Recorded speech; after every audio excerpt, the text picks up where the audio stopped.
Les Camerounais se réveillent ce matin-là en se posant beaucoup de questions. Pourquoi le poste national n'a pas démarré ses émissions? Pourquoi le silence radio? Pourquoi la sirène stridente du palais de l'unité se fait-elle entendre depuis les premières heures de la matinée? Pourquoi s'attire-t-il dans certains coins de la capitale? Pourquoi ce balai de chars et de camions militaires dans les rues? La réponse ne coulait pas de source. Mais tous ces signes inhabituels étaient là pour montrer qu'il s'était passé quelque chose de grave. En fait, le cauchemar commence dans la nuit. Le général de division Pierre Semenge, chef d'état-major des armées depuis le 22 août 1983, est réveillé à 3h50 par le colonel Meka, directeur de la sécurité présidentielle. Au téléphone, le colonel lui dit « Les blindés se dirigent vers la présidence de la République ». En lorgnant à travers la fenêtre de son domicile, le général constate que d'autres blindés se dirigent vers son domicile à lui. Plus de doute, c'est un coup d'État. Pierre Semenge met ses enfants à l'abri, s'habille en tenue de combat et empoigne son arme. Sa femme Denise est au téléphone pour appeler les chefs d'unité que lui indique son époux. Son fils Christophe, 12 ans, garnit les chargeurs en munitions. En dehors des détachements qui s'étaient rendus au palais de l'unité à Itoudé et à la résidence du général Semenge en Guaykele, d'autres étaient chargés de prendre le quartier général, l'aéroport, d'occuper la radio, la station terrienne des Amengoué et d'autres objectifs dans la capitale. Au domicile du général, les deux chars en faction se mettent à arroser le bâtiment avec des obus, tandis que les mutins tirent des rafales avec leurs armes automatiques. Ils disent au général qu'il est fini et lui demandent de se rendre. Lui au téléphone donne des ordres pour que les officiers loyalistes convergent avec leurs troupes à Yaoundé. Pierre Semenge reçoit alors 2 balles au bras droit.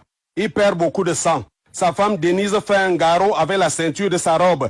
Le domicile est canardé jusqu'au petit matin. Pendant une accalmie, Pierre Semenge appelle un ami et l'informe qu'il est blessé. Vers 7 heures, celui-ci arrive avec son épouse médecin. Les mutins leur concèdent 15 minutes, mais à condition qu'ils ramènent le général à la sortie. Les soins prodigués, le couple ami sort par la porte arrière vers 8h30. La famille du général aussi. Les tirs reprennent vers 9h.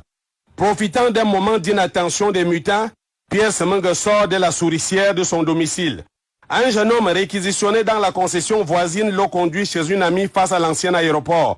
Le général a voyagé dans la malle arrière de la petite voiture. De là, grâce au fils de son ami envoyé en éclaireur, il saura quel était le dispositif des mutins à l'aéroport. Par un chemin tortueux, le général se fait conduire sur la rue de Mbalmayou à 11h. Accueil chaleureux des populations. C'est d'ailleurs elles qui, faisant le guet sur la route, vont l'avertir de l'arrivée d'une colonne à 13h30. C'est le colonel Eborotitus, parti de Bolova à la tête de plus de 200 hommes. Le général assigne au colonel la mission de reprendre l'aéroport et de le sécuriser. Lui-même prend la direction de l'état-major de crise, constitué autour de Gilbert Ndjetchungi, ministre d'État chargé des forces armées au camp de l'unité. Avant l'arrivée du général ici, 2 coups de main avaient déjà permis de libérer l'entrée de l'école de police et d'y récupérer des armes par le colonel Man et le commissaire divisionnaire Ndongonkwa. Ensuite, de libérer le quartier général et accéder aux armes et munitions par le colonel Samobo et des officiers. Pierre Semenge n'était même pas encore arrivé au PC de crise que le colonel Ebogo lui annonce déjà la reprise de l'aéroport. Pendant ce temps, la radio a repris ses émissions sous le contrôle des mutins. La radio joue de la musique militaire. La question que tout le monde se pose au sujet de l'identité des mutins va trouver réponse à 13h. Les mutins vont diffuser un message où ils se présentent comme des jeunes officiers et sous-officiers regroupés au sein du mouvement JOS. Ils ont mis sur pied un conseil militaire supérieur et suspendu toutes les institutions. Mais en fin de matinée déjà, on savait que c'est une faction de la garde républicaine qui s'était mutinée. Sur les radios internationales, les informations sont confuses sur le sort du président Paul Biya. Dans l'après-midi, le général Pierre Semenge et son état-major passent à l'attaque. Le colonel Samobo reprend la radio à 15h. Quand celle-ci se met à diffuser de la musique patriotique, les populations comprennent que le putsch a échoué. Dans la suite des actions, le colonel Mambou prend le commandement du détachement du génie à la station terrienne de Zamengoué. À 19h, des parachutistes sautent en Colbison. C'est un détachement du génie commandé par le colonel Benéem Peke et qui avait pour mission de se positionner aux abords du palais de l'unité côté Montfébé. Le détachement du colonel Nguyen venu de Bertois devait tendre des embuscades pour neutraliser tout fugitif du palais. Dans la nuit, les parachutistes de Koutaba sont allés sauter en Banjok avec à leur tête le colonel Mbombak. Des camions réquisitionnés de la SOSU Kam les amènent à Yaoundé.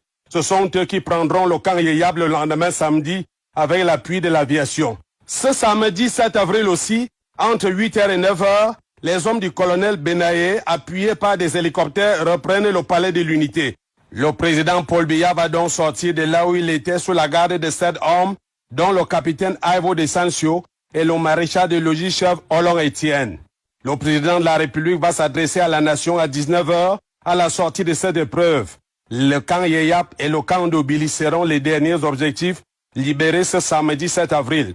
Une épreuve peut vous changer un homme et le 6 avril, qui est pour beaucoup l'aboutissement des rumeurs et de l'agitation de 1983, constitue sans doute le tournant du pouvoir de Paul Biya.